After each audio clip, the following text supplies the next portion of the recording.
Good evening everyone. कैसे हैं आप सभी?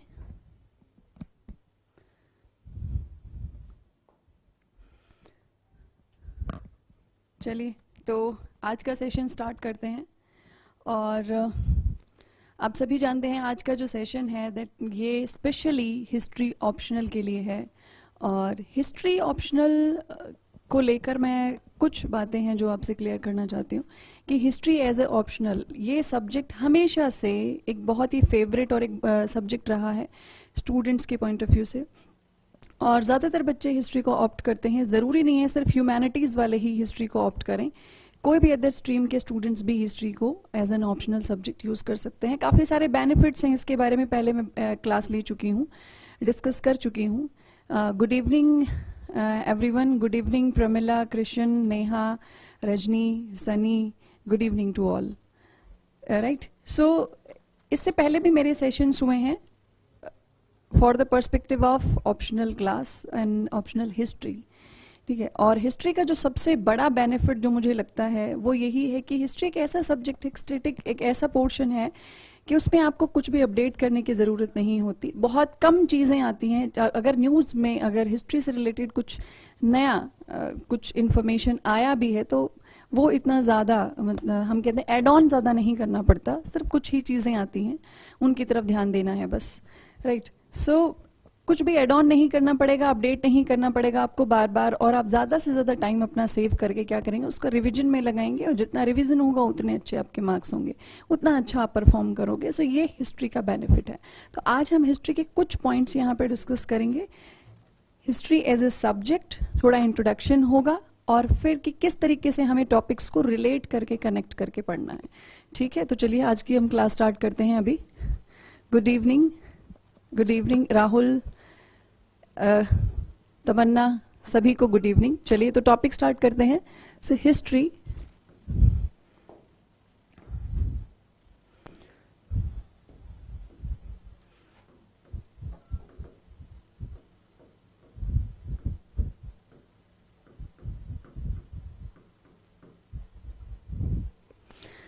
और हिस्ट्री में भी हम क्या डिस्कस कर रहे हैं, हिस्ट्री में कि किस तरीके से ये एक अच्छा वैकल्पिक विषय हो सकता है, एक अच्छा ऑप्शनल सब्जेक्ट हो सकता है।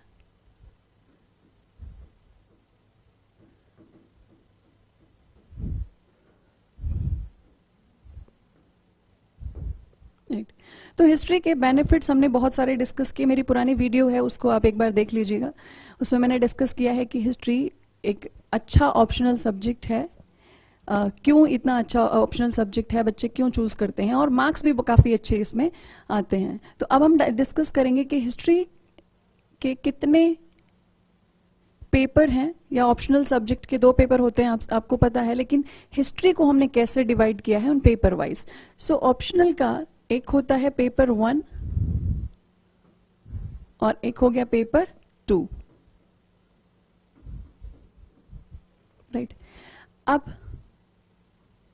हमने तो पूरा पूरा सुना हुआ है history as a whole subject, complete subject, right. लेकिन हम क्या करते हैं, हिस्ट्री को हमने बेटर अंडरस्टैंडिंग के लिए और एक सिंप्लीफिकेशन के लिए, मतलब आसानी से इसको समझा जा सके, हिस्ट्री को डिवाइड किया हुआ है, ठीक है। तो जब हम हिस्ट्री को डिवाइड करते हैं तो एक बार यहाँ हिस्ट्री के डिविजन्स देख लेते हैं। Divisions of history. तो हिस्ट्री को, इंडियन हिस्ट्री को स्पेसिफिकली हमने डिवाइड किया है किसमें, एंशिएंट इंडियन हिस्ट्री, जिसे प्राचीन भारत कहते हैं, प्राचीन भारत का इतिहास। उसके बाद मिडेवल, मध्यकालीन,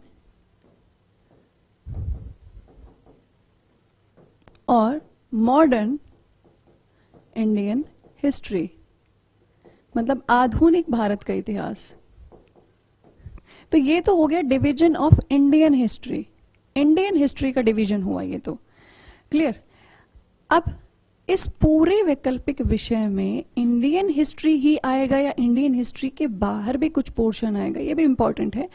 तो द 4th सेक्शन है that is modern world history, मतलब हमें इंडियन हिस्ट्री के साथ साथ मॉडर्न वर्ल्ड हिस्ट्री को भी पढ़ना है यहाँ पर। सो वर्ल्ड हिस्ट्री वो भी, उसका भी कौन सा पोर्शन, मॉडर्न वर्ल्ड और मॉडर्न इंडियन हिस्ट्री। ये इंडियन हिस्ट्री के 3 पार्ट हो गए, और other than Indian history we need to cover modern world history as well. Clear. अब ये 4 सेक्शन हो गए। अब हिस्ट्री का जो ऑप्शनल वाला पेपर आता है बच्चों, उसमें ये जो 4 सेक्शन है वो किस तरीके से अरेंज किए हुए हैं वो इम्पोर्टेंट है। तो जो पेपर 1 है, पेपर 1 में भी 2 पोर्शन 2 सेक्शन, और पेपर 2 में भी 2 सेक्शंस। ठीक है। पेपर 1 में क्या क्या आएगा, ancient and medieval is the part of paper 1।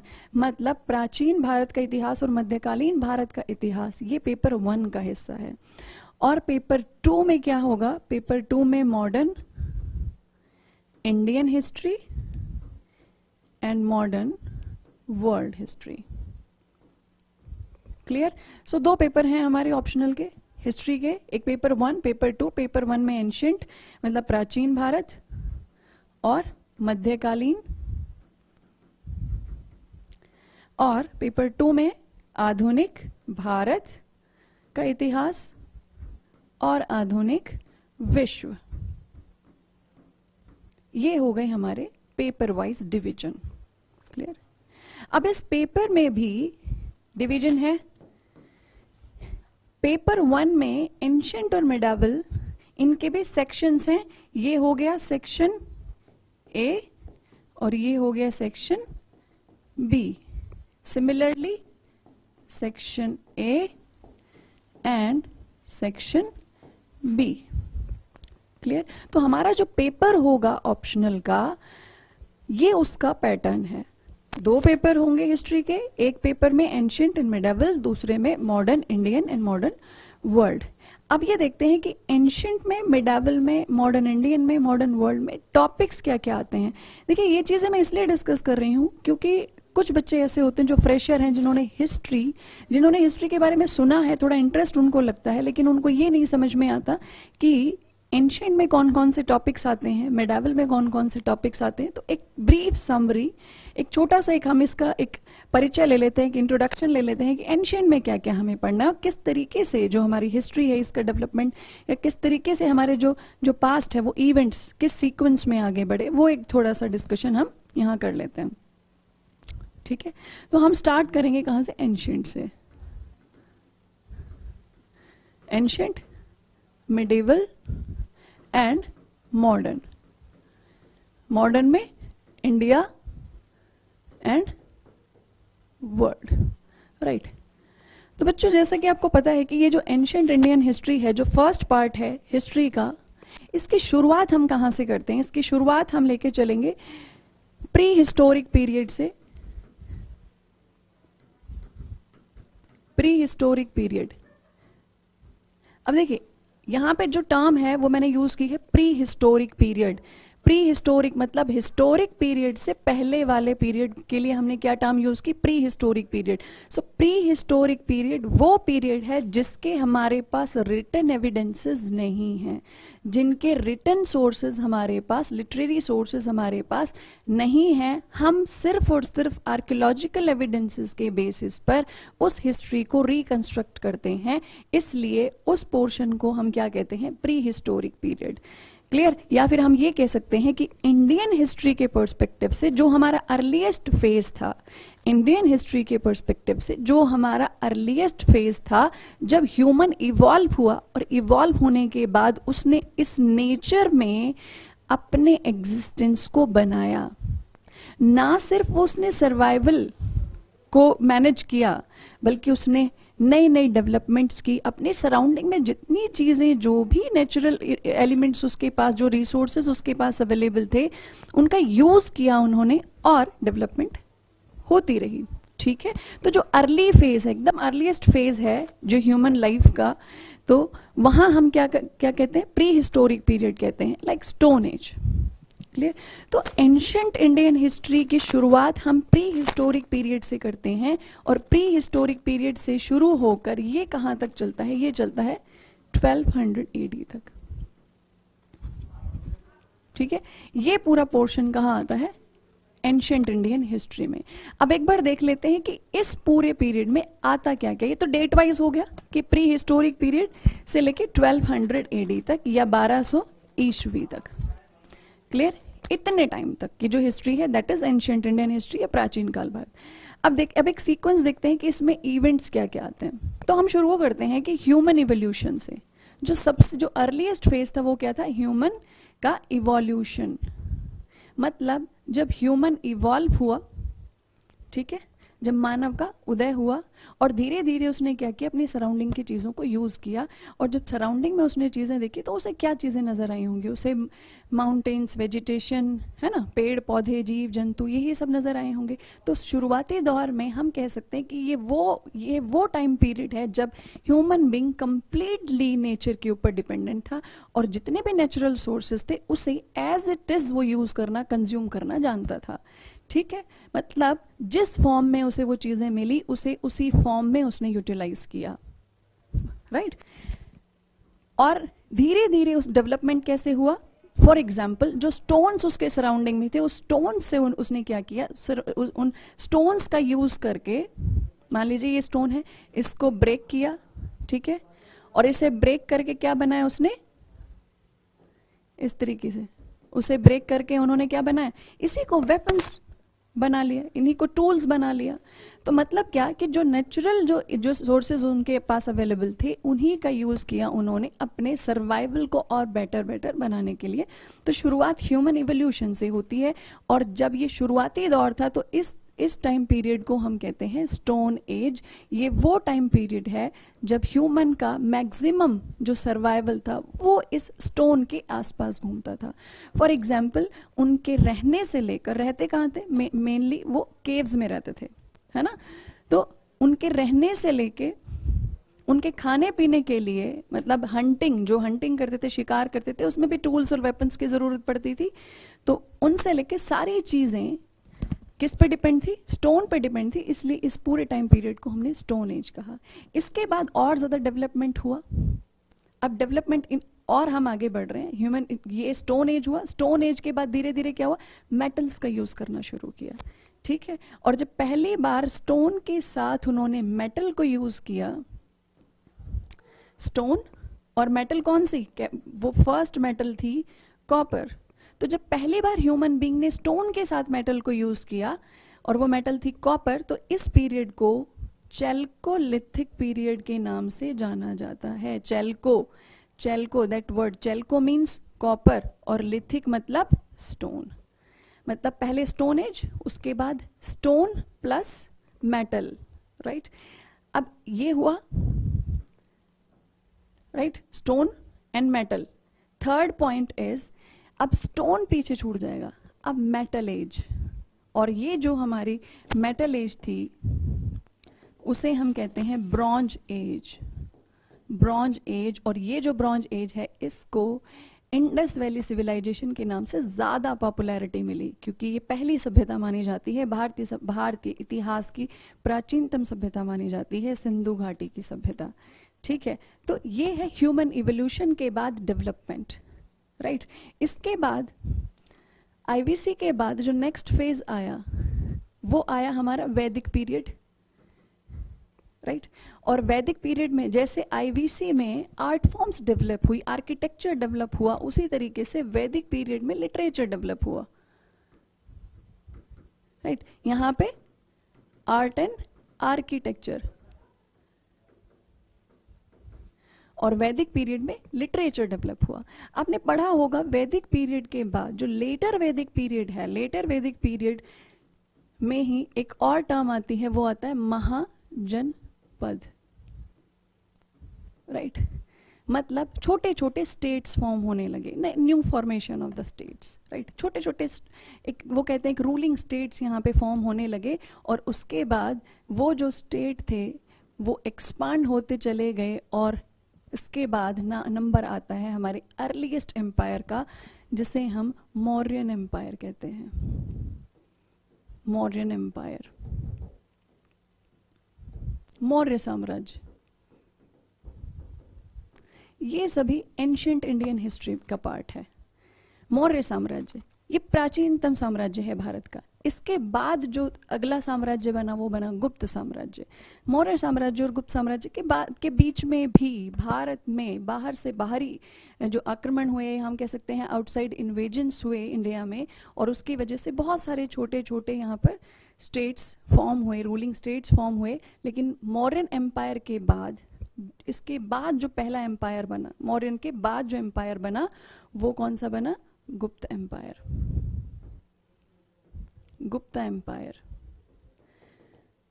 और ये जो पॉइंट्स जो मैंने डिस्कस किए, जो टॉपिक्स की जो मैं बात कर रही हूँ, यही वो टॉपिक्स हैं जहां से यूपीएससी चाहे पीटी हो मेंस हो दोनों जगह ज्यादा से ज्यादा क्वेश्चन भी इसी सेक्शन से पूछे जाते हैं जो मैंने यहाँ पे डिस्कस किए। फॉर एग्जाम्पल स्टोन एज से क्वेश्चन पूछा जाता है, उसके बाद चैल्कोलिथिक से, आईवीसी से क्वेश्चंस पूछे जाते हैं। और ऑप्शनल के लिए जो क्लास आज हमारी स्पेसिफिक क्लास है, आज हमारी ऑप्शनल डेडिकेटेड है, तो वहाँ पे भी मेजॉरिटी क्वेश्चंस आप देखोगे इन्हीं सेक्शन से पूछे जाते हैं, इन्हीं टॉपिक से पूछे जाते हैं। आईवीसी, वैदिक, महाजनपद, उसके बाद मौर्य साम्राज्य, उसके बाद गुप्त साम्राज्य, और गुप्त साम्राज्य के बाद जो नंबर आता है वो आता है सामंतवाद का। राइट मतलब देखिए ऐसे तो छोटे छोटे टॉपिक्स बहुत आते हैं, लेकिन अभी हम एक ब्रॉड इमेज देख रहे हैं कि आपको ये पता रहे कि एंशिएंट इंडियन हिस्ट्री में हमें कौन कौन से टॉपिक्स पढ़ने हैं, हमें पढ़ना क्या क्या है एंशिएंट इंडियन हिस्ट्री में। तो एक ब्रीफ समरी है कि हमें इसमें पढ़ना क्या क्या है। राइट सो गुप्ता एम्पायर के बाद जो हमारा पॉलिटिकल सिस्टम था, जो राजनीतिक व्यवस्था थी, उसमें बदलाव आया। और राजनीतिक व्यवस्था बदलने के पीछे जो सबसे बड़ा कारण था वो था फ्यूडल सिस्टम, फ्यूडल या फ्यूडलिज्म, सामंतवाद जिसे कहते हैं। और सामंतवाद में क्या होता है, छोटे छोटे बहुत सारे राजा बन गए, है ना। ये वो लोग थे जिनके पास भूमि पर अधिकार था, ये वो थे जिनके पास लैंड होल्डिंग्स बहुत ज्यादा थी, लैंड लॉर्ड्स थे ये, ठीक है। और छोटी छोटी जमीनें नहीं, बहुत बड़ी बड़ी जमीनें, बहुत बड़े बड़े जो भूमियां होती थी उन पर इनका कंट्रोल हुआ करता था। फ्यूडल सिस्टम इंडिया में इमर्ज हुआ आफ्टर गुप्ता पीरियड। और फ्यूडल सिस्टम के बाद क्योंकि छोटे छोटे राज्य बने, कोई बड़ा साम्राज्य नहीं था, देखो ध्यान से सुनना इस चीज को, छोटे छोटे राज्य बने, कोई बहुत बड़ा साम्राज्य नहीं था। इसी वजह से आउटर इन्वेजन जो इंडिया में हुए, बाहर से जो आक्रमण भारत में हुए, वो इस टाइम पीरियड में बहुत ज्यादा इंक्रीज हुए। और कंडीशन ये हुई कि ये जो फ्यूडल सिस्टम है, राइट, जिसकी अगर हम टाइमलाइन देखें तो it lies between 700 to 1200 AD।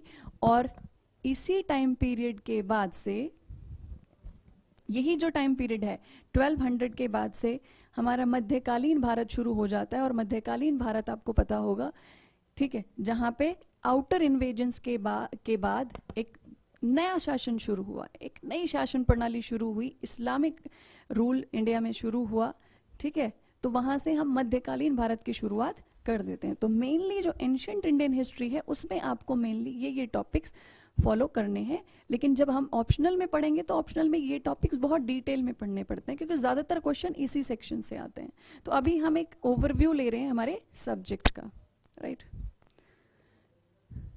तो ये था हमारा पेपर 1, जिसका हमने एक सेक्शन डिस्कस किया कि एंशिएंट में हमें क्या क्या पढ़ना है। तो एक बार चलिए ये जो लिस्ट थी इसको रिवाइज कर लेते हैं।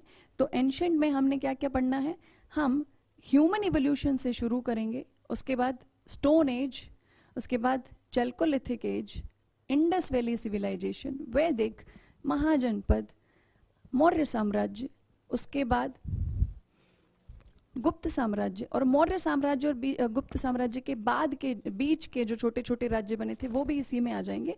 और सामंतवाद तक हम एंशिएंट इंडियन हिस्ट्री में पढ़ेंगे। उसके बाद आते हैं मिडाइवल इंडियन हिस्ट्री पर कि इसमें हमें क्या पढ़ना है। तो मध्यकालीन भारत को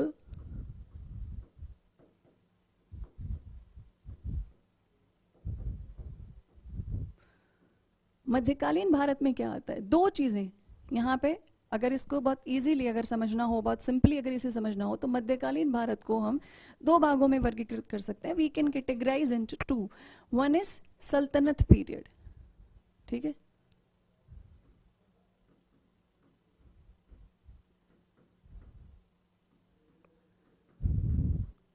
सल्तनत पीरियड, ठीक है, और पॉपुलरली नोन एज दिल्ली सल्तनत, and the second one is Mughals, right. तो मध्यकालीन भारत में मेनली हम जो इतिहास पढ़ेंगे वो किसके इर्द गिर्द घूमेगा, वो दिल्ली सल्तनत और मुगल जो साम्राज्य था उसके आसपास घूमेगा। ये मतलब हमें इसी टाइम पीरियड की पॉलिटिकल हिस्ट्री भी पढ़नी है, मतलब इस समय की हमें राजनीतिक इतिहास पढ़ना है, इस समय की हमें इकोनॉमी पढ़नी है, इस टाइम पीरियड की हमें सोसाइटी पढ़नी है, इस टाइम पीरियड का हमें कल्चर पढ़ना है। और ये बहुत इंटरेस्टिंग पोर्शन होता है हमेशा से, क्योंकि एंशिएंट इंडियन हिस्ट्री जहाँ पर मेन जो भारत की जो मेन जो संस्कृति थी, जो परंपराएं थी, वो कहीं ना कहीं ब्राह्मणवादी परंपराओं से ज़्यादा कनेक्टेड थी, या फिर बौद्ध धर्म से कनेक्टेड थी, हिंदुइज्म से कनेक्टेड थी। अब मध्यकालीन भारत में जब इस्लामिक रूल इंडिया में एस्टेब्लिश हुआ, ध्यान से समझ, जब इस्लामिक रूल इंडिया में एस्टेब्लिश हुआ तो वो जो रिलीजन था वो भी एक बहुत ही पॉपुलराइज्ड रिलीजन था, और उनका जो कल्चर था, उनके जो रिचुअल्स, उनके जो ट्रेडिशन थे, वो भी कैसे थे, वेरी वेल डेवलप्ड, राइट। सो जब वो इंडिया में आए, अब दो लेयर बने इंडिया में, एक जो पहले से जो एग्जिस्टिंग जो एनवायरनमेंट था, पहले से जो ब्राह्मणवादी जो परंपराएं भारत में पहले से जो मौजूद थी वो, और अब नई परंपराएं भारत में आ गई। अब जब नई परंपराएं भारत में आई तो लोगों को लगता है कि मध्यकालीन भारत में, एक बहुत इंपॉर्टेंट पॉइंट है ये, कि ज़्यादातर लोगों को लगता है कि मध्यकालीन भारत में जो नए जो राजनीतिक व्यवस्था आई, उन्होंने अपना धर्म, अपनी संस्कृति इस तरीके से यहाँ पर इम्पोज की कि सब कुछ बदल गया। नहीं, ऐसा नहीं हुआ। भारत में इस्लामिक रूल का इम्पैक्ट ये हुआ कि जो भारतीय जो कला चल रही थी, जो आर्ट एंड आर्किटेक्चर चल रहा था, वो भारतीय संस्कृति जो पहले से थी उसमें कुछ नई चीजें ऐड हो गई, और उन नई चीजों को क्या कहा गया, उन नई चीजों को कहा गया इंडो इस्लामिक। ये बहुत खास बात है। इंडिया में जो इस्लाम है उसकी सबसे खास बात ये है कि वो कैसा है, उसके फीचर्स कैसे हैं, उसके फीचर्स हैं इंडो इस्लामिक फीचर्स, मतलब इंडियनाइजेशन हो गया। जो इस्लामिक फीचर्स थे उनका इंडियनाइजेशन हुआ, इसलिए उनको इंडो इस्लामिक कहा जाता है। तो हमारी जितनी भी आर्ट फॉर्म्स हैं मिडावल पीरियड की, आप उसको देखोगे, चाहे वो पेंटिंग्स हो, स्कल्पचर हो, या फिर आर्किटेक्चर हो, मतलब चाहे कोई भवन निर्माण हो, चित्रकला हो, मूर्ति कला हो, उन सब में हमें किस तरीके के फीचर्स दिखाई देते हैं, जो पहले से जो इंडियन फीचर्स थे वो, और उसके बाद जो इस्लामिक फीचर उसमें मिक्स हुए, वो दोनों का मिश्रण दिखाई देता है। ये बहुत इंटरेस्टिंग फैक्टर बनता है। तो मिडावल इंडियन हिस्ट्री बहुत इंटरेस्टिंग है, जिसमें हम उस टाइम की दिल्ली सल्तनत हो या मुगल हो, दोनों टाइम पीरियड की हमें राजनीति भी देखनी है, अर्थव्यवस्था भी देखनी है, समाज और संस्कृति, सारी एस्पेक्ट्स हमें देखने हैं। और इसी टाइम पीरियड में हमारी जो इकोनॉमी है वो बहुत ज़्यादा प्रॉस्पेरस भी हुई। हालांकि भारत का जो ट्रेड था, जो व्यापार था, वो एंशिएंट टाइम से ही बहुत ज़्यादा प्रॉस्पेरस था, लेकिन इस टाइम पर जो अरब व्यापारीज थे उनकी पॉपुलैरिटी, उनकी बहुत ज़्यादा उनकी पहुंच हो गई थी, और इंडिया का जो ट्रेड नेटवर्क था वो वेल एस्टेब्लिश्ड ट्रेड नेटवर्क में कन्वर्ट हो चुका था, राइट। तो हमारा जो पेपर 1 है, आई होप आपको थोड़ी क्लैरिटी मिली होगी, क्योंकि हमने बहुत शॉर्ट में, बहुत ब्रीफ में हमने इसको डिस्कस किया है। तो फिर भी मेरी कोशिश ये थी कि आपको थोड़ा समझ आए कि हिस्ट्री जो ऑप्शनल सब्जेक्ट है उसमें हमें कब कब कौन कौन से टॉपिक कवर करने हैं। तो पेपर 1 में एंशिएंट इंडियन हिस्ट्री और मिडावल इंडियन हिस्ट्री, पेपर 1 एंशिएंट में भी मेन टॉपिक्स मैंने आपको बताए, और मिडावल में भी मेन टॉपिक्स मैंने आपको बता दिए। अब हम शिफ्ट होते हैं पेपर 2 की तरफ, ठीक है। Modern Indian and modern world. देखिए, ये इसको हम थोड़ा सा डिटेल में समझेंगे कैसे, क्योंकि जनरली जब बात होती है सिर्फ इंडियन हिस्ट्री की तो बच्चों को लगता है कि ठीक है इंडियन हिस्ट्री है ना, तो हम पढ़ लेंगे, एंशिएंट हो, मिडावल हो, मॉडर्न हो, है तो इंडियन ही पढ़ना है। लेकिन जैसे ही ये टर्म ऐड होती है कि वर्ल्ड हिस्ट्री भी पढ़ना है, तो थोड़ा सा डर बच्चों को लगता है कि अरे वर्ल्ड हिस्ट्री भी पढ़ना पड़ेगा। डरने वाली कोई बात नहीं है। मॉडर्न इंडियन हिस्ट्री और मॉडर्न वर्ल्ड हिस्ट्री एक दूसरे से बहुत ही ज़्यादा कनेक्टेड है, बहुत ज़्यादा कनेक्टेड है। कैसे? इसको समझाने के लिए मैं आज एक टॉपिक डिस्कस करूंगी जिससे हम ये समझेंगे कि मॉडर्न इंडियन हिस्ट्री और मॉडर्न वर्ल्ड हिस्ट्री किस तरीके से कनेक्टेड है। ठीक है, ये कौन सा पेपर है? पेपर 2।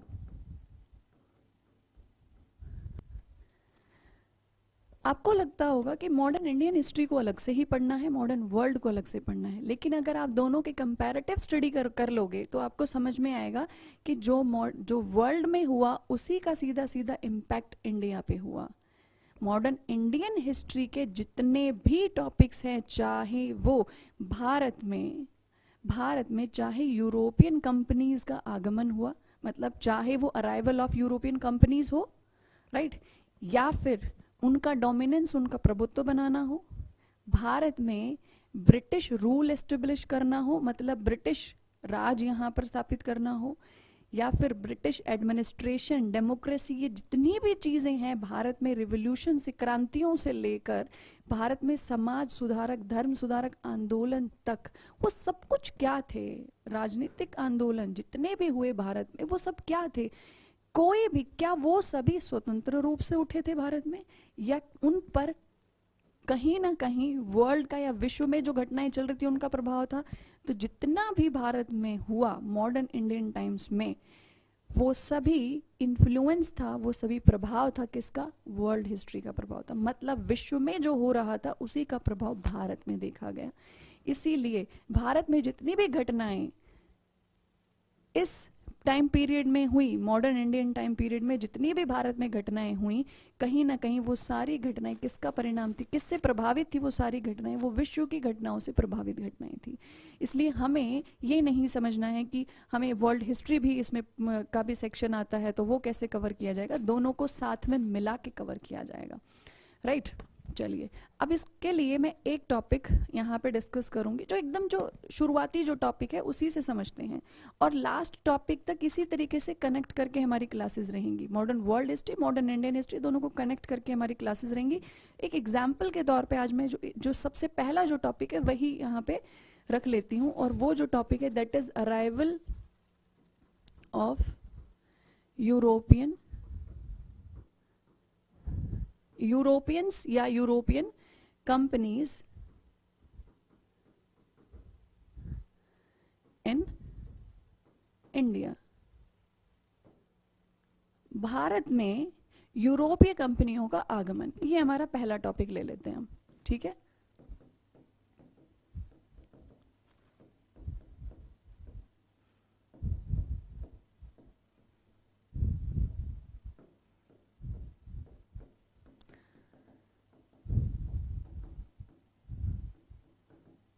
चलिए, तो यूरोपीय कंपनियों का जो कंपनियां थी उनका आगमन देखते हैं हम भारत में।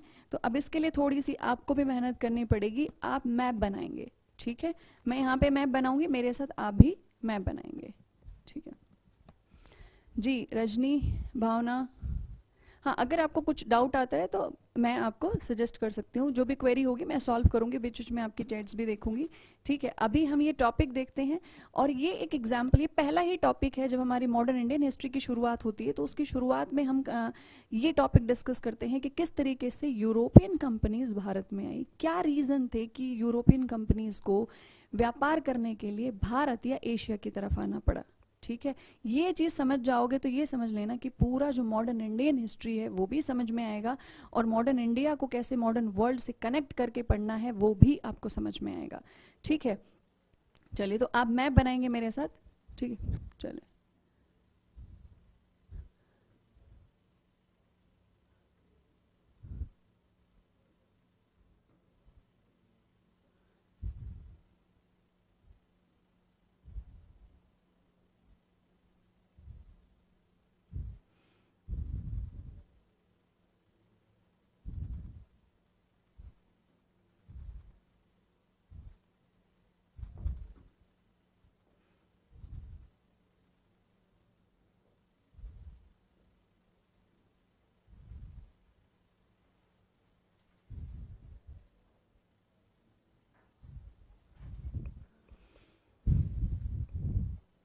ये हमने यहाँ पे इंडिया को थोड़ा सा ब्रॉड वे में दिखाया है, ठीक है, आप समझ लेना।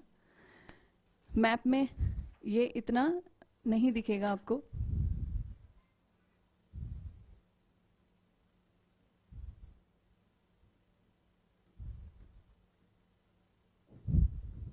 चलिए, इतना ही काफी है। अब कुछ चीजें मैं डिस्कस करूंगी, बहुत ध्यान से समझना है इसको, ठीक है। और ये टॉपिक आपको बिल्कुल अपने माइंड में बिठा लेना है, क्योंकि ये मॉडर्न इंडियन, मॉडर्न वर्ल्ड दोनों हिस्ट्री को समझने में सबसे ज़्यादा इम्पॉर्टेंट टॉपिक है। आपके बहुत सारे क्वेश्चंस इससे सॉल्व होंगे। फॉर एग्जांपल, यूरोपियन कंपनीज, ये जो या यूरोपियन जो नेशंस थे, वो भारत कह लो या जो अदर जो एशियन नेशंस थे, जो अब भारत के अलावा जो अन्य जो एशियाई देश थे, वहां तक वो क्यों आए व्यापार करने के लिए, यहीं पे उन्होंने व्यापार क्यों किया, है ना, इसी रास्ते से क्यों आए वो व्यापार करने के लिए, क्या रीजन थे। ऐसे बहुत सारे क्वेश्चंस के आपको सॉल्यूशन इस टॉपिक से मिलेंगे। देखो, तो अब मैं बात करती हूँ, मैं शुरुआत करती हूँ उस समय की जिस समय विश्व में पुनर्जागरण का दौर था। और जब भी हम पुनर्जागरण या विश्व की बात करते हैं, विश्व इतिहास की बात करते हैं, तो एक चीज ध्यान से समझना कि विश्व इतिहास तो नाम होता है विश्व का इतिहास। जनरली वो जो हिस्ट्री होती है वो हम यूरोप की पढ़ रहे होते हैं, ठीक है। तो नाम यहाँ पे विश्व लिखा होगा, लेकिन डिस्कशन कहाँ का होगा, वो होगा यूरोप का, ठीक है। तो वर्ल्ड हिस्ट्री मतलब यूरोपियन हिस्ट्री, क्लियर। चलिए, वो यूरोप एक डोमिनेटिंग फैक्टर था ना, इसीलिए उन्होंने यूरोपियन हिस्ट्री को ही क्या कंसीडर किया, they considered it as world history, क्योंकि इनके कारनामे जो थे, यूरोपियन नेशंस के कारनामे जो थे, उसका प्रभाव विश्व स्तर पर था, इसलिए इसको विश्व इतिहास के नाम से जाना जाता है। तो यूरोप में पुनर्जागरण का दौर था, और ये 15th और 16th सेंचुरी की बात है, 15th और 16th सेंचुरी की बात है, ठीक है। दरअसल ये जो टाइम पीरियड था पुनर्जागरण, 15th और 16th सेंचुरी वाला, इसे पुनर्जागरण का काल कहा जाता है या रेनेसा पीरियड कहा जाता है। इसे रेनेसा पीरियड के नाम से भी जाना जाता है, रेनेसा या पुनर्जागरण।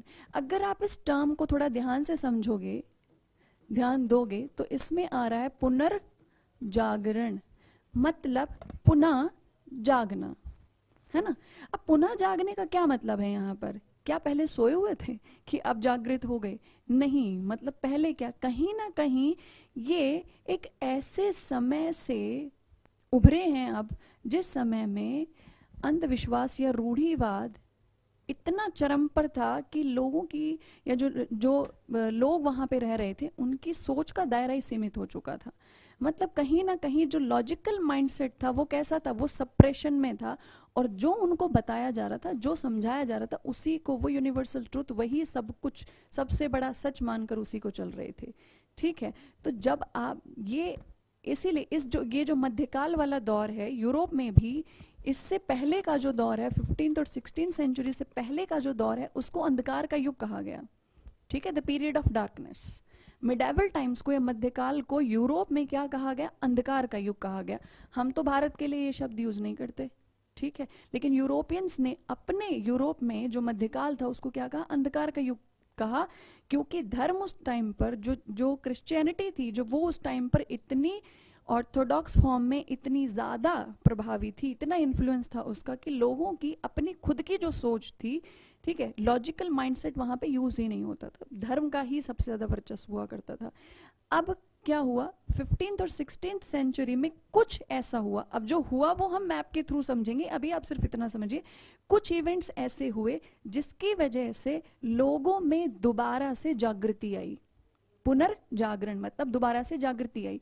पुनः दोबारा से जागृति आने का मतलब ये हुआ कि पहले कभी जागे हुए थे, फिर बीच में वक्त कैसा आया, एक डार्कनेस वाला फेज आया जब उन्होंने सोचना बंद कर दिया।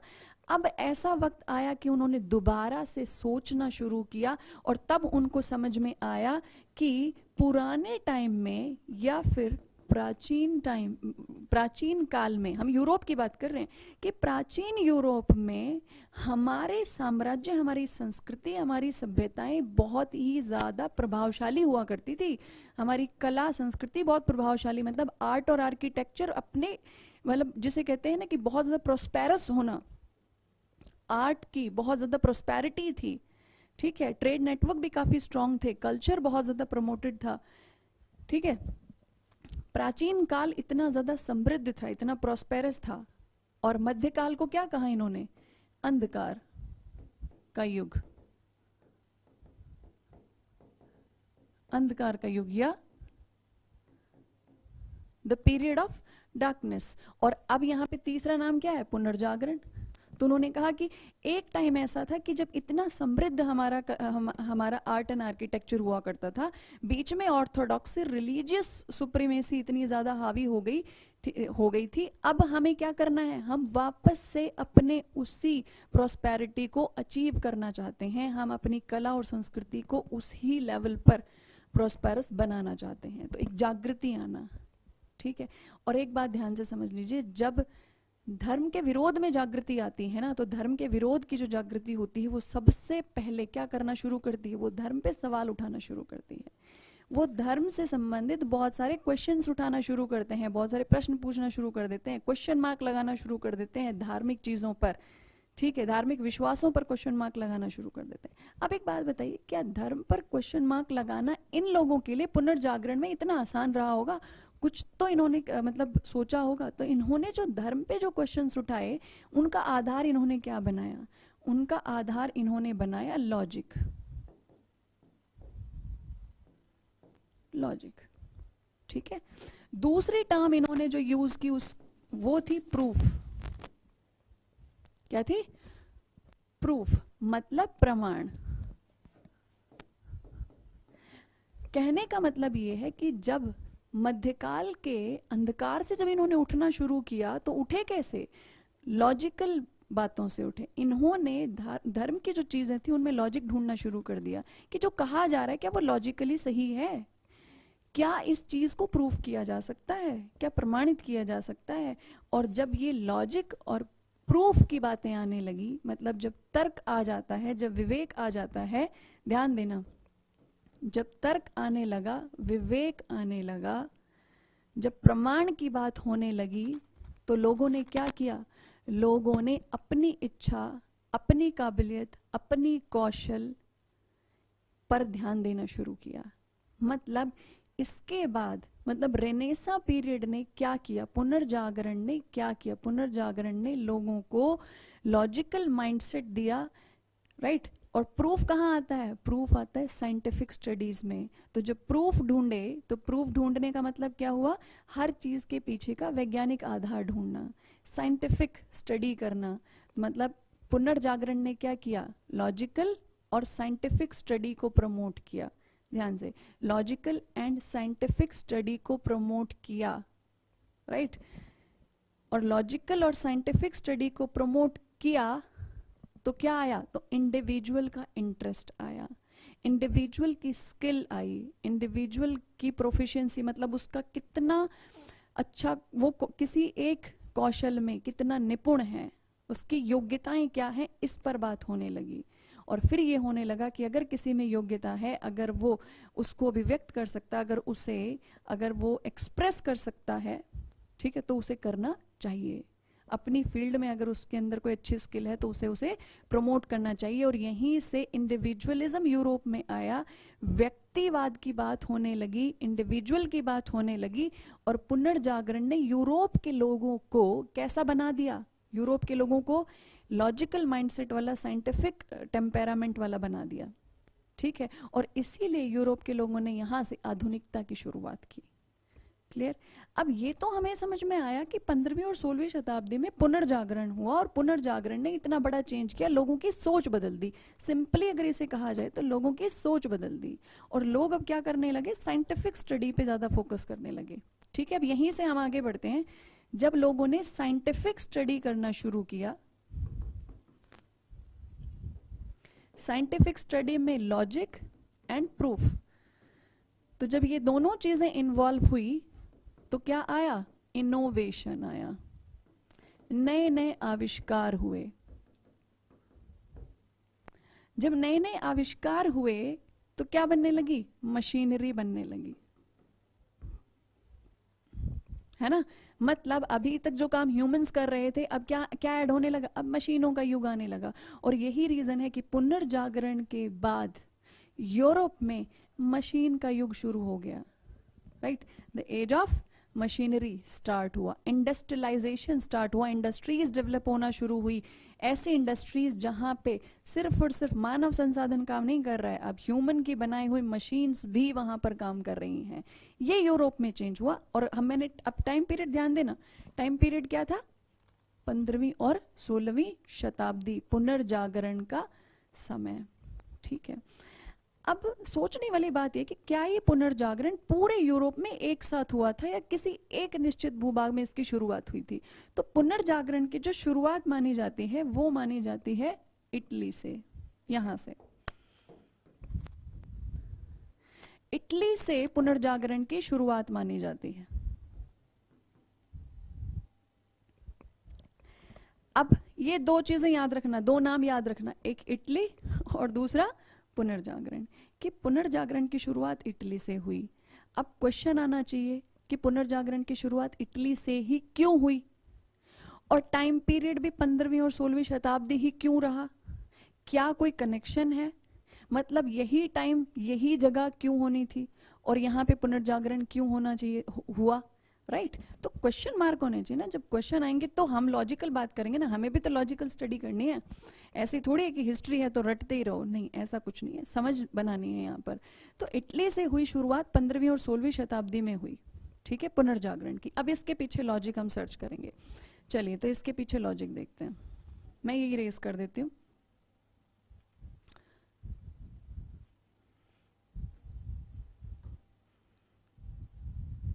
सिर्फ 2-3 नाम लिखेंगे हम जो हमें कनेक्ट करने हैं। इटली, पुनर्जागरण और time 15th to 16th century. Clear? ये 2-3 नाम इंपॉर्टेंट है। अब इस टाइम पीरियड में क्या हुआ, यहीं से शुरुआत करेंगे फिर इटली तक पहुंचेंगे। इस टाइम पीरियड में क्या हुआ, ठीक है, और इससे पहले की सिचुएशन क्या थी वो देख लेते हैं। देखो, इस टाइम पीरियड में इस पूरे एरिया में एक नई पॉलिटिकल पावर इमर्ज हुई थी। एक नई पॉलिटिकल पावर इमर्ज हुई इस टाइम पीरियड में, और उस पावर को कहा जाता है ऑटोमन एम्पायर, ऑटोमन साम्राज्य।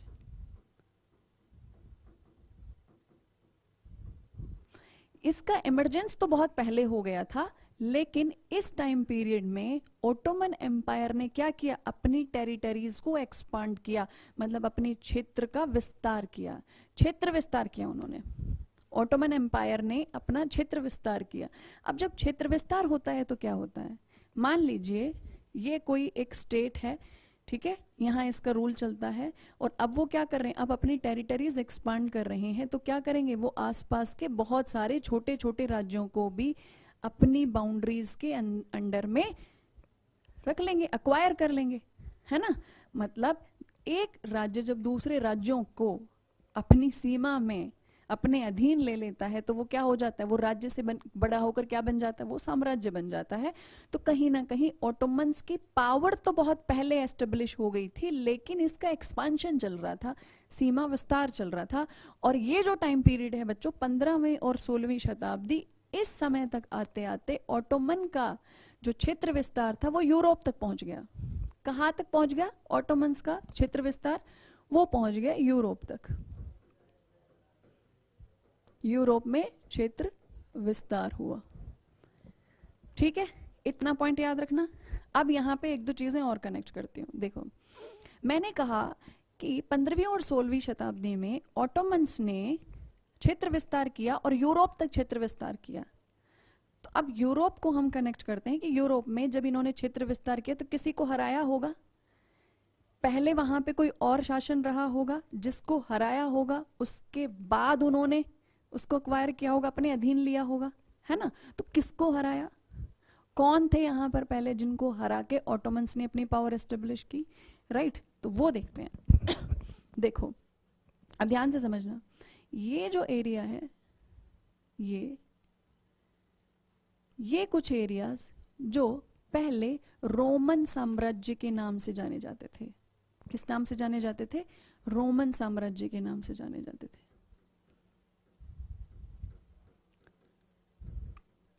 और रोमन साम्राज्य सॉरी, जो रोमन साम्राज्य था बच्चों, ये क्षेत्र के हिसाब से भी, मतलब अगर territorial if we see the territorial expansion of Roman empire, तो वो भी कैसा था?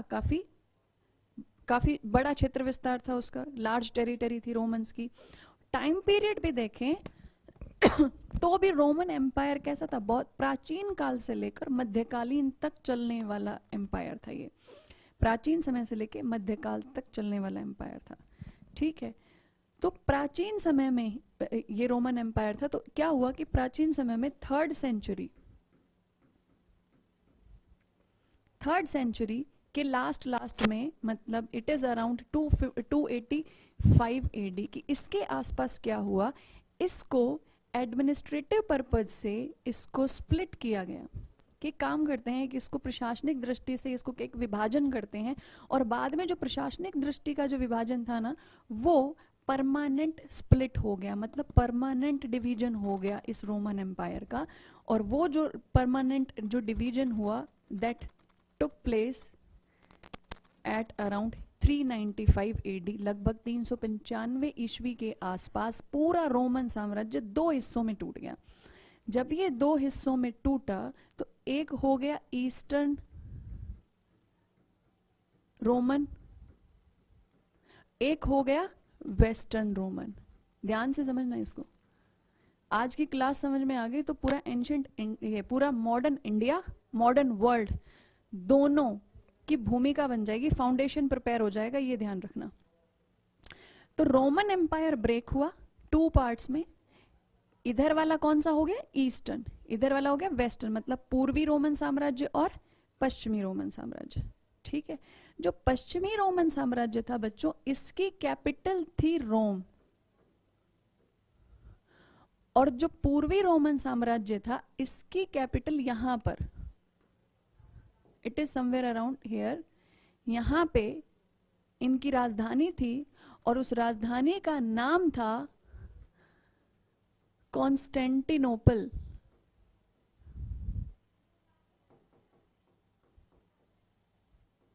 इस कैपिटल का नाम means the capital of eastern Roman empire was Constantinople, right? इसको हिंदी में आपने टर्म आपने सुनी होगी, कुस्तुनतुनिया, ठीक है? ये प्लेस है, ये एक जगह है। और ये जो कॉन्स्टेंटिनोपल या कुस्तुनतुनिया है, ये किसकी राजधानी थी? ये पूर्वी रोमन साम्राज्य की राजधानी थी। तो ये हो गया पूर्वी रोम, ये हो गया पश्चिमी रोम, ठीक है? जो पश्चिमी रोम था ये लगभग ये चौथी और पांचवी शताब्दी में ही ये यहाँ से डिक्लाइन होना शुरू हो गया, क्योंकि इसके ऊपर बाहरी आक्रमण बहुत ज्यादा हो रहे थे। लेकिन जो पूर्वी रोम था, इस तरफ वाला जो ईस्टर्न रोमन एम्पायर था, ये मध्यकाल तक चला, मध्यकाल तक चला। और ये कब तक चला? 15th सेंचुरी तक चला। या देखना यहाँ पे भी डेट, अब कनेक्ट करेंगे हम, ध्यान से समझना। ये ईस्टर्न रोम कब तक चला? 15th सेंचुरी तक चला। और 15th सेंचुरी के बाद क्या हुआ होगा? मैंने कहा 15th सेंचुरी तक चला, और यहाँ पे ऑटोमन एम्पायर ने भी अपना यहाँ पे टेरिटरी एक्सपांड कब की? 15th-16th सेंचुरी में। मतलब ईस्टर्न रोम के डिक्लाइन होने की वजह क्या थी? ईस्टर्न रोम जो पूर्वी जो रोमन साम्राज्य है, इसके पतन का कारण क्या था? इसके पतन का कारण था ऑटोमन साम्राज्य का विस्तार। मतलब ऑटोमन साम्राज्य ने पूर्वी रोमन साम्राज्य को बर्बाद कर दिया, खत्म, नष्ट कर दिया, ठीक है? तो ये एक चीज कनेक्ट हुई कि यहाँ पे पूर्वी रोम खत्म हुआ, किस वजह से पूर्वी रोमन साम्राज्य खत्म हुआ? किसकी वजह से? ओटोमन तुर्क। आपने इसको ओटोमन साम्राज्य को तुर्की साम्राज्य के नाम से भी पढ़ा होगा कहीं पे, या ओटोमन तुर्क्स, ठीक है? तुर्की साम्राज्य यहाँ पे स्थापित हुआ तो रोमन साम्राज्य नष्ट हो गया, ठीक है? अब अभी यहाँ एक चीज कनेक्ट हुई, अभी एक चीज और कनेक्ट कर दें, इतना समझ में आया? अब देखो, ये तो पॉलिटिकल एक्विजिशन है और ये तो शुरुआत से हुआ है, ऐसा नहीं कि पहली बार हुआ कि किसी एक राज्य ने दूसरे राज्य को पहली बार ही मतलब अक्वायर किया हो, ऐसा तो हुआ नहीं, बहुत बार ऐसा हुआ होगा। लेकिन तुर्की साम्राज्य के रोमन साम्राज्य को नष्ट करने के बाद, तुर्की साम्राज्य के रोमन साम्राज्य को नष्ट करने के बाद ऐसा क्या चेंज हुआ कि हमने कहा कि वर्ल्ड हिस्ट्री और इंडियन हिस्ट्री कनेक्ट हो गई। हमने कहा कि वर्ल्ड लेवल पर यूरोप में जो चल रहा था उसका इन्फ्लुएंस इंडिया पे हुआ। वो कैसे हुआ? अभी वो भी तो कनेक्ट करना है। सिर्फ पॉलिटिकल चेंज से क्या होता है ना? तो पॉलिटिकल चेंज से ये होता है कि जैसे ही यहाँ पर तुर्की एम्पायर यहाँ पर एस्टेब्लिश हुआ तो जितने भी यहाँ के ट्रेड रूट थे, ध्यान से सुनना इस चीज को, जैसे ही तुर्की साम्राज्य यहाँ पर स्थापित हुआ वैसे ही जितने भी इस तरफ ट्रेड रूट्स थे, व्यापारिक मार्ग थे, उन सब पर किसका नियंत्रण स्थापित हो गया? उन सब पर तुर्की साम्राज्य का नियंत्रण स्थापित हो गया। ऑटोमन साम्राज्य का जो नियंत्रण था वो स्थापित हो गया। That means all trade routes come under the power of Ottoman Turks. ठीक है, अब मैंने यहां पे जिक्र किया ट्रेड रूट्स,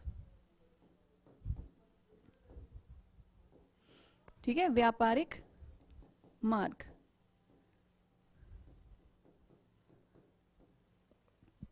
कि सभी व्यापारिक मार्गों, जितने भी यहाँ पे जो व्यापारिक मार्ग थे उन पर ऑटोमन तुर्क का कंट्रोल हो गया। इस वजह से ऐसी परिस्थितियां बनी कि यूरोप जो था वो किसके सीधे संपर्क में किसके आया?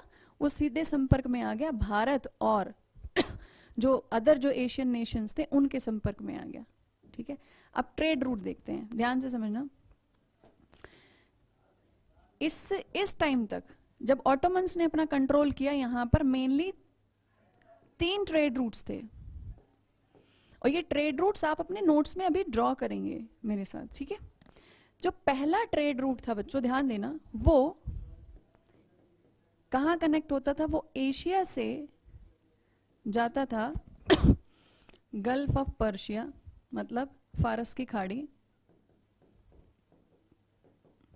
लिखो अपने नोट्स में ये चीजें, मतलब एशिया से पर्शियन गल्फ, देखो हम इंडिया समझते हैं, अभी इंडिया से गए पर्शियन गल्फ, पर्शियन गल्फ से यहां से पहुंचे हम कहां? तुर्की। ठीक है, तुर्की से पहुंचे इटली, समझना इसे। एशिया से हम गए फारस की खाड़ी होते हुए तुर्की और तुर्की से हम पहुंचे इटली।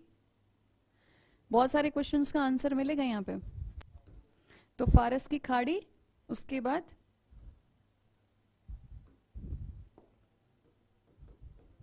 फारस की खाड़ी के बाद इधर तुर्की एंड इटली। ये एक ट्रेड रूट था, राइट। उसके बाद सेकंड ट्रेड रूट कौन सा था? सेकंड ट्रेड रूट था, ध्यान से समझना, ये एशिया से गए, मान लीजिए इंडिया से गए और यहां से रेड सी होते हुए यहां पे क्या पड़ता है? इजिप्ट। तो यहां से गए रेड सी मतलब एशिया, एशिया से कहां गए? लाल सागर मीन्स रेड सी, रेड सी से गए इजिप्ट,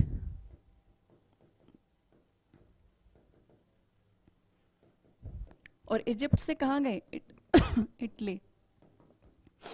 देखो यहां से रेड सी, इजिप्ट होते हुए भूमध्य सागर में प्रवेश किया और भूमध्य सागर से हम कहां पहुंच गए? इटली। मतलब जो व्यापारी थे उस समय के, वो इन्हीं ट्रेड रूट्स के माध्यम से कहां पहुंच रहे हैं? अब देखो ये पहला वाला ट्रेड रूट था, वो कहां से गया? वो फारस की खाड़ी होते हुए तुर्की होते हुए भी इटली गया, और दूसरा ट्रेड रूट भी कहां गया? इटली। मतलब इटली कैसा क्षेत्र था? कैसा, कौन, किस तरीके की सिटी थी? इटली क्या था? एक व्यापारिक नगर था। और इटली तक, मतलब एशिया से जितना भी ट्रेड हुआ करता था वो जाता था भूमध्य सागर से होते हुए, वो जाता था इटली, और इटली जाने के बाद यूरोप के बाकी क्षेत्रों में उसको क्या किया जाता था, डिस्ट्रीब्यूट कर दिया जाता था। मतलब एक जगह वहां इटली पहुंच गया सामान, उसके बाद वो सामान दूसरी दूसरी जगहों पर पहुंचा दिया जाता था। अब आप समझिए इटली कितना बड़ा ट्रेड सेंटर था उस समय का, और जो इतना बड़ा ट्रेड सेंटर जो पूरे यूरोप को एशिया से कनेक्ट करता हो, ऐसा ट्रेड सेंटर था इटली। तो अगर कुछ बदलाव भी होगा तो ऐसी ही जगह से होगा जहां पर यूरोप और एशिया दोनों को कनेक्ट किया जा सके। ठीक है, तो इटली ऐसा व्यापारिक क्षेत्र था जिसने यूरोप और एशिया को कनेक्ट किया हुआ था, इसलिए इटली से ही पुनर्जागरण की शुरुआत हुई। ठीक है, उसके बाद जो थर्ड ट्रेड रूट था वो कौन सा था, यहां से सेंट्रल एशिया से रशिया, और रशिया के बाद यहां पर बाल्टिक नेशंस, मैं लिख देती हूं, एशिया से, मतलब अगर हम इंडिया के पर्सपेक्टिव से देखेंगे तो भारत के बाद कहां पे, मध्य एशिया, सेंट्रल एशिया जिसे कहते हैं, मध्य एशिया के बाद रूस या रशिया, और रूस के बाद बाल्टिक नेशंस, बाल्टिक देश, यहां पर 3 नेशंस हैं यहां पर। ठीक है, जिन्हें हम क्या कहते हैं, बाल्टिक नेशंस कहते हैं। एस्टोनिया, लातविया, राइट, मैप में आप देखोगे बाल्टिक नेशंस तो यहाँ पे 3 नेशंस दिखेंगे। तो ये बहुत ही ज्यादा पॉपुलर, ये वो ट्रेड रूट थे जो यूरोप को एशिया से कनेक्ट करते थे जिनमें से 2 ऐसे ट्रेड रूट थे जो इटली के माध्यम से यूरोप और एशिया को कनेक्ट किया करते थे। अब आप एक बात सोचिए कि यूरोप में एशिया से बनी हुई चीजों की सप्लाई हुआ करती थी इन्हीं दोनों ट्रेड रूट के माध्यम से, और इसी ट्रेड ने यूरोप को भी प्रॉस्पेरस बनाया और इंडिया को भी प्रॉस्पेरस बनाया, पूरे एशिया को भी उन्होंने प्रॉस्पेरस बनाया। ट्रेड की वजह से ही प्रॉस्पेरिटी थी। जैसा हम कहते हैं ना कि प्राचीन भारत में हमारा रोम के साथ, रोमन साम्राज्य के साथ व्यापार होता था। ये आपने सुना तो बहुत होगा कि भारत में तो शुरुआत से ही विदेशी व्यापार हुआ करता था। हमने प्राचीन रोमन साम्राज्य के साथ व्यापार किया हुआ है। तो अब समझ में आया ये रोमन साम्राज्य कौन सा, ये रोमन साम्राज्य है, और हमने ट्रेड कैसे किया, इन 2 व्यापारिक माध्यम से, व्यापारिक मार्गों के माध्यम से हमने रोमन साम्राज्य के साथ व्यापार किया। ठीक है, अब क्या हुआ, अब जैसे ही इस क्षेत्र में ओटोमन साम्राज्य स्थापित हुआ, ओटोमन साम्राज्य की जब ओटोमन्स की जो पॉलिटिकल पावर यहाँ पे एस्टेब्लिश हुई, तो उन्होंने क्या किया, ये ट्रेड रूट्स ब्लॉक कर दिए। क्या किया उन्होंने, इनको ब्लॉक कर दिया। ब्लॉक कर दिया मतलब इन्होंने इन ट्रेड रूट्स को अपने कंट्रोल में ले लिया। अब जैसे ये ट्रेड रूट ब्लॉक हुआ, यूरोपियंस एशियाई ट्रेड से बिल्कुल कट ऑफ हो गए। अब क्योंकि यहाँ पे ओटोमन साम्राज्य है, तो ओटोमन साम्राज्य ने अपने हिसाब से यहाँ पे टैक्सेस लगाए, रेवेन्यू इंक्रीज किया। अब एशियाई जो चीजें थी वो यूरोप में जाएंगी तो किसके माध्यम से जाएंगी, वो ओटोमन तुर्क होते हुए जाएंगी, तुर्क से होते हुए जाएंगी, तो महंगी भी हो जाएंगी, और क्या होगा, एक तो महंगी हो जाएंगी, कम उपलब्ध होंगी और महंगी उपलब्ध होंगी, इसलिए यूरोपियंस को ट्रेड में बहुत ज्यादा लॉस होने लगा। अब यहाँ से शुरुआत होती है कि मॉडर्न इंडिया, मॉडर्न वर्ल्ड कैसे कनेक्ट होंगे। ध्यान से समझना इस चीज को। अब मैंने कहा कि जैसे ही ट्रेड रूट ब्लॉक हुए, यूरोपियन नेशंस को लॉस हुआ। ठीक है, यूरोपियन नेशंस को लॉस हुआ। अब मैं इसको दोबारा ड्रॉ करूंगी, थोड़ा सा क्लीन हो जाए।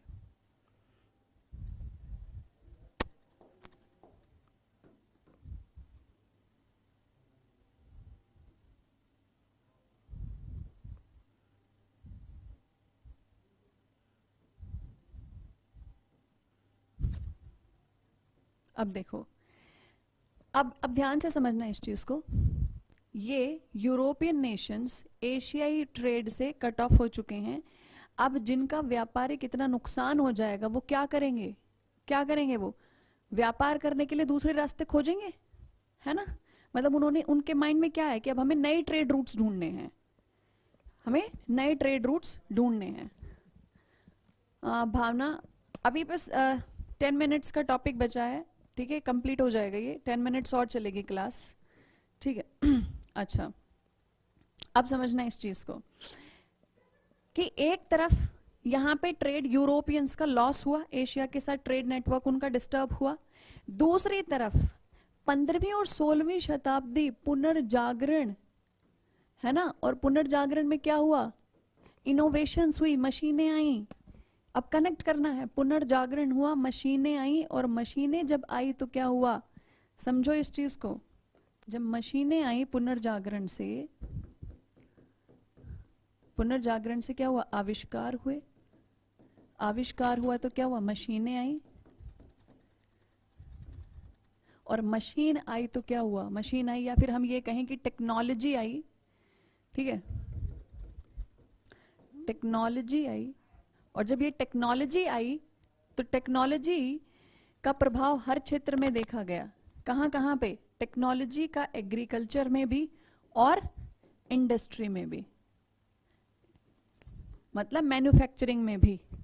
अब एग्रीकल्चर में भी और इंडस्ट्री में जब दोनों में टेक्नोलॉजी का यूज होने लगा, मतलब मशीनों का इस्तेमाल होने लगा दोनों जगह पे, तो आप मुझे बताइए, आप कमेंट करिए, आप मुझे बताइए कि इसका दोनों पे क्या इफेक्ट हुआ होगा। मशीनों का जब इस्तेमाल करना शुरू किया यूरोप ने, तो क्या इसका प्रभाव पड़ा होगा, क्या प्रभाव पड़ा होगा, इनका प्रभाव ये पड़ा कि दोनों ही जगह प्रोडक्शन इंक्रीज हो गया, उत्पादन बढ़ गया, उत्पादन में वृद्धि हुई, उत्पादन में वृद्धि हुई। ध्यान से समझना, बहुत सारी चीजें कनेक्ट होंगी यहाँ पर। जैसे ही उत्पादन में वृद्धि हुई, अब आप सोचिए जब उत्पादन लिमिटेड था, सीमित था, तब वो लोग, यूरोप के लोग एशिया के साथ व्यापार करते थे, और अब तो क्या हुआ, टेक्नोलॉजी आ गई, और टेक्नोलॉजी से प्रोडक्शन और इंक्रीज हो गया। तो एक तो पहले जो ट्रेड था वो भी नहीं बचा, और अब इतनी एक्स्ट्रा प्रोडक्शन हो रहा है, उसके बाद उसके लिए मार्केट ढूंढना उनके लिए बहुत बड़ा चैलेंज हो गया था कि अब क्या करें, अब तो मार्केट सर्च करना पड़ेगा, क्योंकि अब प्रोडक्शन ज्यादा है, सरप्लस ज्यादा है, ठीक है। तो अब उन्होंने क्या किया कि इधर से जा नहीं सकते, क्यों, क्योंकि इधर ओटोमन्स ने ब्लॉक कर दिया है। तो उनको क्या लगा कि हमारे यहाँ पे जो नई नई मैन्युफैक्चरिंग हो रही है, जो इतना हाई लेवल पे प्रोडक्शन हो रहा है, उस प्रोडक्शन के लिए हमें मार्केट सर्च करना है। तो हम क्या करें, अब हम निकलेंगे यहाँ से और मार्केट ढूंढेंगे, हम दूसरा रास्ता ढूंढेंगे, हम एशिया तक पहुंचने के लिए, डायरेक्ट पहुंचने के लिए हम रास्ता ढूंढेंगे। और इसीलिए इन्होंने नया ट्रेड रूट ढूंढा, और ये नया ट्रेड रूट ढूंढते ढूंढते कहां पहुंच गए, ये पहुंच गए एक तो अमेरिका, और एक पूरा अफ्रीका का चक्कर लगाते हुए ये कहां पहुंच गए, भारत, इंडिया पहुंच गए, ठीक है। अब देखो, कहते हैं कि आवश्यकता ही आविष्कार की जननी होती है। इसका मतलब यूरोपियन नेशंस ने, मतलब अगर ऑटोमन्स ने इसको अपने कंट्रोल में नहीं लिया होता, ट्रेड रूट बंद नहीं होता, ट्रेड बंद नहीं होता, तो यहाँ पे पुनर्जागरण की वजह से जो मशीनी युग शुरू हुआ, जो इंडस्ट्रियलाइजेशन शुरू हुआ, वो नहीं होता। इंडस्ट्रियलाइजेशन की वजह से ज्यादा प्रोडक्शन नहीं होता, प्रोडक्शन ज्यादा नहीं होता तो मार्केट ढूंढने के या नए रास्ते ढूंढने का प्रेशर इंक्रीज नहीं हुआ होता, प्रेशर इंक्रीज नहीं हुआ होता तो ये लोग नया ट्रेड रूट नहीं ढूंढ पाते, है ना। तो इस तरीके से इन्होंने क्या किया, इन्होंने भारत तक पहुंच के लिए, एशिया तक पहुंचने के लिए इन्होंने नए रास्ते खोज लिए, ये नया रास्ता इन्होंने खोजा। और जब ये नया रास्ता खोज रहे थे तो एक थे कोलंबस और एक थे वास्को डी गामा। कोलंबस कहाँ पहुंच गए, अमेरिका। और आपको पता है कि इससे पहले तक, मतलब इस टाइम पीरियड से पहले तक अमेरिका के बारे में किसी को कोई जानकारी नहीं थी। इसलिए जैसे ही अमेरिका मिला, इनको लगा कि ये इतना बड़ा लैंडमास, ठीक है, इतनी बड़ी टेरिटरी है, इतना बड़ा भूभाग मिल गया हमें, तो नई दुनिया मिल गई। क्या मिल गया हमें, नई दुनिया मिल गई। इसलिए अमेरिका, नॉर्थ अमेरिका और साउथ अमेरिका, इन दोनों के लिए यूरोपियंस ने क्या टर्म यूज की, इन्होंने कहा न्यू वर्ल्ड, न्यू वर्ल्ड, ठीक है, नई दुनिया का नाम इन्होंने इनको दिया। इससे पहले तक अमेरिका एग्जिस्ट ही नहीं करता था, मतलब था ही नहीं किसी की नजर में, ठीक है। अमेरिका की खोज ही इसी वजह से हुई। तो इनको तो थैंक यू बोलना चाहिए ऑटोमन तुर्क्स को कि इन्होंने अब यहाँ पे कंट्रोल किया, ये ब्लॉक हुआ, रास्ता ढूंढने के चक्कर में जब ये लोग निकले तो अमेरिका भी मिला और एशिया तक डायरेक्ट कनेक्ट होने के लिए दूसरा रास्ता भी इनको मिल गया, ठीक है। अब आप देखिए, अगर जब ये लोग यहाँ ट्रेड करने के लिए इंडिया पहुंचे, यूरोपियंस। यहाँ पे अभी मैंने सिर्फ ब्रिटिश वर्ड यूज नहीं किया, मैंने कहा यूरोपियंस। अब यहाँ पे एक चीज और कनेक्ट करना, आए किधर से थे ये? इस रास्ते से आए हैं ना, इस रास्ते से आए हैं। तो आप मुझे बताइए कि इस रास्ते से आना जब संभव हुआ होगा तो शुरुआत किसने करी होगी? जो इस तरफ थे वो शुरुआत करेंगे या इस तरफ थे वो शुरुआत करेंगे? ऑब्वियसली जाहिर सी बात है कि इस तरफ जो देश है उन्होंने शुरुआत की होगी। तो अगर आप मैप देखोगे यूरोप का तो यहाँ कौन सा पड़ता है? ये है पोर्तुगल, मतलब पुर्तगाल, उसके बाद स्पेन, फ्रांस, ये इधर इटली, इधर ब्रिटेन, ठीक है। इसका मतलब, और यही वो 3-4 राष्ट्र हैं, कौन कौन से? पोर्तुगल, स्पेन, फ्रांस, ब्रिटेन, यही वो 3-4 राष्ट्र हैं जो सबसे पहले रास्ता ढूंढ के एशिया तक आए, और यही वो राष्ट्र हैं जिन्होंने उपनिवेशवाद की जो अवधारणा थी उसको सबसे पहले लागू किया। इन्हीं 3-4 राष्ट्रों में, नेशंस में कंपटीशन इतना ज्यादा बढ़ गया, होड़ इतनी बढ़ गई कि इन्होंने क्या किया, जैसे जैसे जिस मार्केट तक ये पहुंचे इन्होंने उस मार्केट को अपना बना लिया, अपना प्रभुत्व बना लिया, मतलब उपनिवेशवाद की स्थापना। तो यही ज्योग्राफिकल फैक्टर इस चीज के लिए रिस्पॉन्सिबल। कभी आपने सोचा था कि जब उपनिवेशवाद की बात आती है तो हर बार हम ब्रिटेन का ही नाम आता है, स्पेन का, फ्रांस का नाम आता है, ठीक है, पुर्तगाल का नाम आता है व्यापार के लिए। रीजन क्या है? तो रीजन यही है कि किधर पड़ते हैं ये वेस्टर्न यूरोपियन है, वेस्टर्न यूरोपियन नेशंस हैं ये, कौन से? पश्चिमी यूरोपियन देश हैं। और जब इधर से रास्ता ढूंढने की बात आई तो समुद्र के किनारे किनारे पर यही पड़ते हैं। तो सबसे पहले जो अपॉर्चुनिटी मिली वो इन्हीं को मिली यहाँ से बाहर निकलने के लिए। और जब अपॉर्चुनिटी मिली सबसे पहले ट्रेड नेटवर्क इन्हीं का एस्टेब्लिश हुआ। सबसे पहले जब पहुंचे तो सबसे पहले मार्केट पे अपना अपना कब्जा इन्होंने ही बनाया, और मार्केट का कब्जा मतलब धीरे धीरे उपनिवेश बना दिए। तो यही रीजन है कि यही 3-4 जो नेशंस थे, राष्ट्र थे, ये उपनिवेशवाद में सबसे ज्यादा आगे थे। और इन्हीं 3-4 ने ना सिर्फ एशिया में अपने उपनिवेश बनाए थे बल्कि नॉर्थ अमेरिका और साउथ अमेरिका, मतलब उत्तरी अमेरिका और दक्षिणी अमेरिका पूरा बांट लिया आपस में। पूरे उत्तरी अमेरिका, दक्षिणी अमेरिका, इवन अफ्रीका, इन सबको इन्हीं 4-5 नेशंस ने आपस में बांट लिया था, ठीक है। अब देखो, जैसे ये यहाँ पे भारत में पहुंचे, भारत में पोर्तुगीज आए, स्पेनिश आए, है ना, फ्रेंच आए, ब्रिटिश आए, डच, डेन, ये सब आए ना, भारत में आए। इन्होंने यहाँ पे आके अपनी अपनी कॉलोनीज एस्टेब्लिश की, यहाँ पे आके इन्होंने अपनी अपनी कंपनी एस्टेब्लिश की। और जब कंपनी एस्टेब्लिश की शुरुआत में, उसके बाद इन्होंने क्या किया, आपस में ये यूरोपियन कंपनीज ने क्या किया, यहाँ पे भारत में आपस में कंपटीशन इतना ज्यादा था कि भारत में ही लड़ने लग गए, भारत में ही लड़ने लग गए। और आपने देखा होगा कि ब्रिटिश और फ्रेंच, इन दोनों की लड़ाई भारत में भी हुई और यूरोप में उनके आपस में यहाँ पे पॉलिटिकल गवर्नमेंट लड़ रही थी और यहाँ पे दोनों की कंपनीज भारत में लड़ रही थी। अब आप सोचो कि वर्ल्ड हिस्ट्री या यूरोप की घटनाओं का भारत पर असर पड़ा कि नहीं पड़ा। यहाँ पे पुनर्जागरण हुआ, मशीनी युग आया, इंडस्ट्रियलाइजेशन आया, इसलिए ये लोग आके भारत के मार्केट तक पहुंचे, डायरेक्ट भारत के मार्केट तक पहुंचे। यहाँ 4-5 नेशंस के बीच में कंपटीशन था, उसी का परिणाम हुआ कि उनकी लड़ाई भारत में भी हुई ट्रेड को लेकर। भारत में ट्रेड डोमिनेंस क्रिएट करने के लिए वही सब भारत में भी लड़े, ठीक है।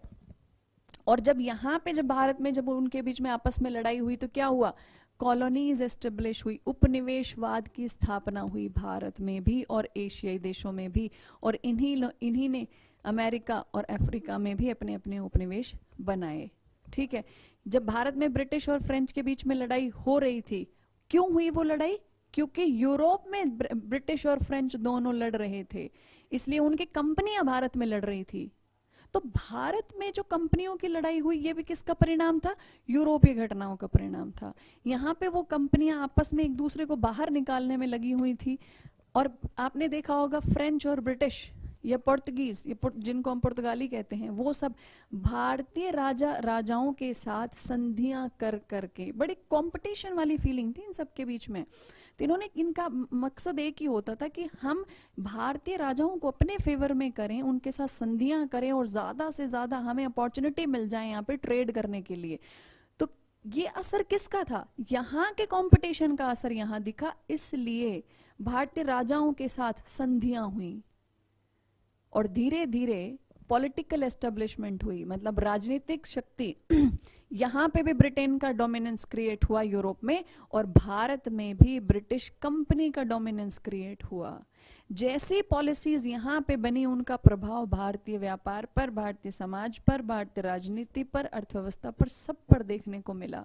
तो ये एक पहला टॉपिक है जिसको हम इंडिया और वर्ल्ड से हम कनेक्ट करके देखने की कोशिश कर रहे थे कि किस तरीके से भारत में जो कुछ भी हुआ, बच्चों मॉडर्न इंडियन हिस्ट्री में हम जो कुछ भी पढ़ेंगे, जितने भी टॉपिक पढ़ेंगे, हर टॉपिक मॉडर्न वर्ल्ड हिस्ट्री के साथ कनेक्टेड है, कुछ भी इंडिपेंडेंट अलग से नहीं है, क्योंकि पूरा पूरा प्रभाव इन्हीं का पड़ने लगा था।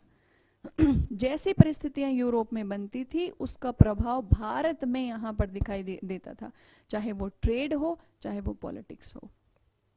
ठीक है, ये रीजंस हुआ करते थे। इसलिए मैं कह रही हूं कि ऑप्शनल हिस्ट्री के पर्सपेक्टिव से कि जो सेकंड पेपर है मॉडर्न इंडिया, मॉडर्न वर्ल्ड, ये आपको लगेगा कि मॉडर्न वर्ल्ड भी है, लेकिन एक्चुअल में दोनों को साथ में इंटर रिलेट करते हुए जब हम पढ़ेंगे ना, तो ये बहुत ही ज़्यादा इंटरेस्टिंग हो जाएगा और बहुत ही अच्छे से समझ में आने वाली चीज़ें होंगी। और कंपैरेटिव स्टडी सबसे अच्छा एक ऑप्शन होता है चीज़ों को अच्छे से इवेल्युएट करने का, एनालाइज करने का। आपके जो आंसर्स होंगे, जो क्वेश्चंस होंगे यूपीएससी के, वो भी इसी लेवल के होंगे जिसमें आपको एनालाइज करना पड़ेगा। अब देखो कितनी सारी चीज़ें यहाँ पे रिलेट हुई, कितनी सारी इंफॉर्मेशन आपको यहाँ पर मिली थी। तो इसी तरीके से हमारे सारे टॉपिक्स चलेंगे, एंड स्पेशली मॉडर्न वर्ल्ड और मॉडर्न इंडियन हिस्ट्री दोनों को क्लब करके, कनेक्ट करके हम पढ़ेंगे। ठीक है, और ये मैं कहूँगी कि थोड़े से आप परेशान हो जाएंगे ऑप्शनल की क्लास में, वो इसीलिए क्योंकि मैं जितना एनालाइज यहाँ पे कराऊंगी उतना ही आपसे आंसर भी लिखवाऊंगी। तो आंसर राइटिंग की प्रैक्टिस बहुत ज़्यादा होने वाली है क्लास में, तो उसके लिए आप तैयार रहना। ठीक है, बल्कि इतनी एश्योरिटी है कि कोई भी सेक्शन आपका छूटेगा नहीं ऑप्शनल की क्लास में। जितने भी ट्रेंडिंग टॉपिक्स हैं वो सारे हम कवर करेंगे, छोड़ना कुछ भी नहीं है। और जो प्रीवियस ईयर क्वेश्चन पेपर्स हैं उनके प्रैक्टिस के अलावा भी बहुत सारे क्वेश्चंस होंगे जिनके टॉपिक वाइज टॉपिक, जैसे जैसे टॉपिक कंप्लीट होंगे वैसे वैसे आप प्रीवियस ईयर क्वेश्चन पेपर भी आपको सॉल्व करना पड़ेगा, और साथ में जो मॉडल क्वेश्चंस प्रिपेयर करूंगी वो भी आपको सॉल्व करना है। हाँ, लेकिन इतनी श्योरिटी मेरी तरफ से है कि आपके जो कॉन्सेप्ट्स हैं वो बहुत अच्छे से क्लियर हो जाएंगे। So don't worry about it. आप इस तरीके के माइंडसेट के साथ पढ़ेंगे तो सब कुछ बहुत अच्छे से समझ में आ जाएगा, और ये भी समझ में आ जाएगा कि हिस्ट्री रटने वाला सब्जेक्ट तो है ही नहीं, इसको तो समझना पड़ता है, इसको कनेक्ट करना पड़ता है। जो कनेक्ट हो गया तो अपने आप समझ में आ गया। ठीक है, so I hope this session will help you a lot. ठीक है, और पढ़ते रहिए, ध्यान रखिए अपना। और ये हमारा आज से इसकी डेमो क्लास थी, आज से स्टार्ट हो चुका है ये। ठीक है, और कुछ स्पेशल ऑफर्स इसमें हैं स्टूडेंट्स के लिए, और एक्चुअली बहुत सारी रिक्वेस्ट आ रही थी, बहुत सारी डिमांड्स आ रही थी इस चीज़ को लेकर, तो ये सब ने मिलकर ये डिसाइड किया है। तो आप हमारे काउंसलर्स से इन नंबर्स पे कॉल करके उनसे बात कर सकते हैं। ठीक है, और अपने ऑफर्स के बारे में आपको सारी डिटेल मिल जाएगी, और कोर्स भी की पूरी डिटेल आपको मिल जाएगी। ठीक है, ऑफलाइन ऑनलाइन दोनों मोड पर क्लासेस होने वाली हैं, तो जो बच्चे ऑनलाइन में जुड़ सकते हैं ऑनलाइन में जुड़ जाएं, और ऑफलाइन में जुड़ेंगे वो तो सबसे ही ज़्यादा अच्छा है। ठीक है, क्योंकि कई बार क्या होता है कि जो ऑफलाइन में जो जिस तरीके से डाउट सॉल्विंग होती है वो बहुत ज़्यादा अच्छी होती है, ऑनलाइन में भी आपका पूरा ख्याल रखा जाएगा, ऐसा कुछ नहीं है। ठीक है, तो दोनों ही ऑप्शंस आपके पास अवेलेबल हैं, तो आप इसको अवेल कर सकते हैं। Thank you so much for your cooperation, and आप अच्छे से पढ़ते रहिएगा। ठीक है, थैंक यू।